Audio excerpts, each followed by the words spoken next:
तो फ्रेंड देख सकते हो मैं आप लोग को प्लास्टिक चावल दिखा रहा हूँ। इधर मैं खाना बना रहा था, इधर मेरे खाना पक के इधर रेडी हो गया है। और मैं जिसे चावल धो रहा था उधर देखो चावल के पास मैं दिखाता हूँ आप लोगों को कैसा है वो। और ये रहा देख सकते हो पूरा जितना है ये पूरा प्लास्टिक चावल है।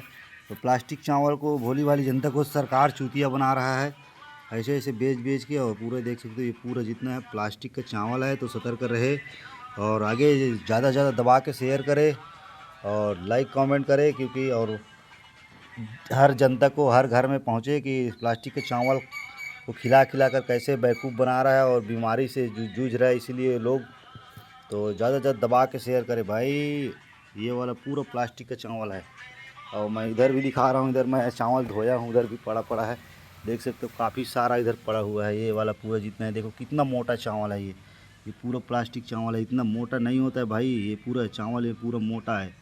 ये पूरा प्लास्टिक का चावल है। इधर देख सकते हो पूरा भाई दबा के शेयर करो यार, दबा के। इधर भी देखो पूरा प्लास्टिक का चावल पड़ा हुआ है। पूरा मैं जिधर जिधर धोया हूँ उधर पूरा प्लास्टिक का चावल पड़ा हुआ है। तो वीडियो को लाइक कर देना, शेयर कर देना, चैनल को सब्सक्राइब कर देना भाई, ऐसे ही इंटरेस्टिंग वीडियो के लिए। और ज़्यादा दबा के शेयर करें कि जनता को जागरूकता हो।